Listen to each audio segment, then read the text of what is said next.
आपको लगता है कि होगा इस्तीफा? क्योंकि आपने सोनम वांगचुक जी का जिक्र किया और पीएम मोदी के अब बोले हैं खुद। जब वो बोले हैं तो बहुत कुछ चला होगा, बहुत कुछ देखा होगा, उसके बाद बोले होंगे। पूरी स्क्रिप्ट, कहा जाता है बीजेपी की स्क्रिप्ट पूरी तैयार होगी, कहानी एंड कहाँ होगी ये भी उन्हें पता होगा।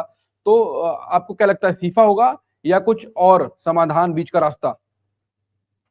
देखिए, प्रधानमंत्री नरेंद्र मोदी के लिए अपने किसी मंत्री का इस्तीफा लेना इतना और आसान आशुतोष जी, काम नहीं अगर है। इस्तीफा ये इतने के सरकार बावजूद भी नहीं हुआ तो फिर क्या संदेश जाएगा आगे देश में? देखिए, संदेश तो बहुत स्पष्ट है कि ये जो सरकार है, दरअसल ये सरकार बहुत इसने जिस तरीके से पेपर लीक का प्रश्न खड़ा हुआ और उसको लेकर वो बहुत ज़्यादा गंभीर शुरू से नहीं थे। उनको लगा कि कुछ छात्र हैं, नाराज़ हैं, धरना प्रदर्शन कर लेंगे, क्योंकि अभी तक तो यही होता रहा है कि चाहे हम्म। बिहार के अंदर हो, राजस्थान के अंदर हो, उत्तर प्रदेश के, जहाँ कहीं भी पेपर लीक हुए प्रतिस्पर्धी परीक्षाओं के, तो कुछ छात्र सड़क पर उतरे, उनको रोकने के लिए पुलिस वहां पहुंच गई और पहुंचने के बाद उन्होंने लाठीचार्ज किया और कुछ छात्रों के खिलाफ आपने केस कर दिए। तो कोई भी छात्र अपने भविष्य को लेकर बहुत चिंतित रहता है, तो अगर उसके खिलाफ पुलिस केस हो जाएगा तो उसको लगता है कि आगे उसको सरकारी नौकरी मिलने में दिक्कत पैदा होती है। तो इस तरीके से अभी तक इस पूरे मामले को डील करने की कोशिश की जा रही थी और इसमें भी जो है वो क्रिमिनल केसेस भी हुए, तो किसी को गिरफ्तार किया गया, जैसे कि राहुल गांधी ने खुद कहा कि 100 से ज्यादा केसेस हुए हैं पेपर लीक, लेकिन कभी कहीं कोई इसमें कन्विक्ट नहीं हुआ है। और इसमें कुछ बहुत बड़े बड़े लोगों के नाम भी आ रहे हैं, कुछ ऐसे लोगों के भी नाम आ रहे हैं जिनके बारे में कहा जाता है या तो उनको सरकार का संरक्षण है या फिर उनको संगठन का संरक्षण है और वो इस बात को लेकर आश्वस्त है उनके खिलाफ किसी तरीके की कोई कार्रवाई नहीं होगी। तो जो इस वक्त छात्रों का जो गुस्सा है वो इसी बात को लेकर ही है कि अगर उनके पेपर लीक का मामला था और है, तो फिर उसके खिलाफ या उसको दुरुस्त करने की कोशिश क्यों नहीं की गई है। और अगर और जब छात्र सड़क पर उतरे तो उनको लाठीचार्ज किया गया है। तो ये गुस्सा पिछले कई महीनों से लगातार उनके अंदर उबल रहा था और उसको सिर्फ एक चिंगारी की जरूरत थी। वो चिंगारी मिल गई और सरकार ने दो बड़ी गलतियां की हैं।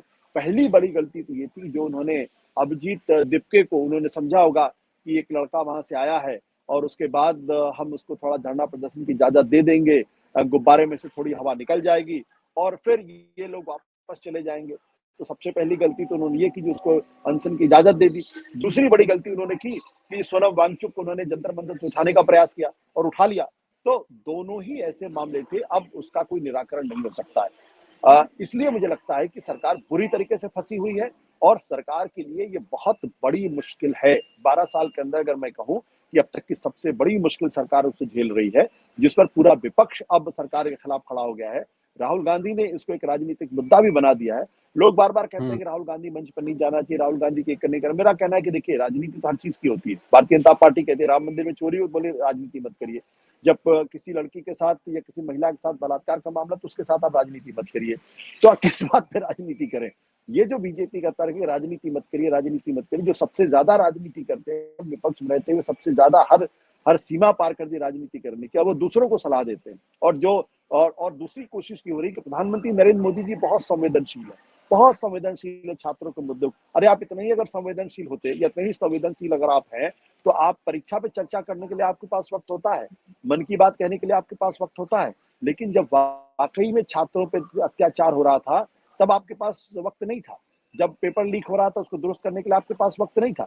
ये छात्र जो बैठे हुए हैं पिछले 20-25 दिनों से, इनसे इनसे बात करने के लिए आपके पास वक्त नहीं था। अगर आप संवेदनशील थे तो आप कहते हैं कि मैं जंतर मंतर पे जा रहा हूँ और वहां पे मैं जाके छात्रों से मिलूंगा, उनकी बातों को सुनूंगा। लेकिन आपने तो ऐसा नहीं किया।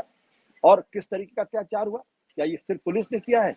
आप लाठियों में कील लगी हुई है, पैलेट गन का इस्तेमाल किया जा रहा है, उनकी आंखें, बच्चों की आंखें जा रही हैं। एक बच्ची जो है वो आईसीयू में भर्ती है, बच्चे लहूलुहान है। आप इस तरीके से आप उनसे डील करने की कोशिश करें। जिस हैवानियत के साथ जिस जिस हैवानियत के साथ बच्चों पर लाठी जो बरसाई गई है, और सही। कोई भी माता पिता हो, कोई भी पिता हो, कोई भी माँ हो, उसका दिल पिघल गया।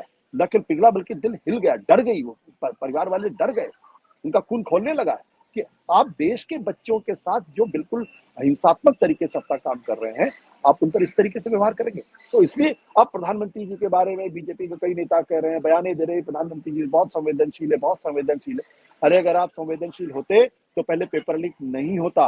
अगर आप संवेदनशील होते तो पेपर लीक होने के बाद कार्रवाई होती। अगर आप वाकई बच्चों के भविष्य को लेकर चिंतित होते तो बच्चों के ऊपर इस तरीके से लाठीचार्ज नहीं किया गया था, पैलेट गन का इस्तेमाल नहीं होता और लाठियों के अंदर कील नहीं लगी होती।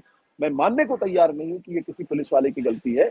ये बिल्कुल ऊपर से आदेश आया हुआ है कि इनके ऊपर क्रैकडाउन करो, उनको वहां से हटाओ, और अब फंस गए। क्योंकि जो दिल्ली की पुलिस है वो सीधे गृह मंत्री को रिपोर्ट करती है, और यहाँ कोई ऐसा काम नहीं हो सकता जिसकी जिम्मेदारी किसी ऑफिसर के ऊपर हो। आप भले ही किसी ऑफिसर को बलि का बकरा बना दे, भले ही पुलिस के कुछ जवानों को बलि का बकरा बना दे, लेकिन वो तो वही कर रहे थे जो उनसे कहा गया था।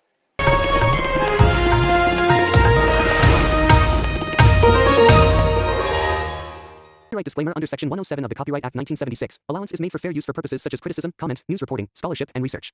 Fair use is a use permitted by copyright statute that might otherwise be infringing.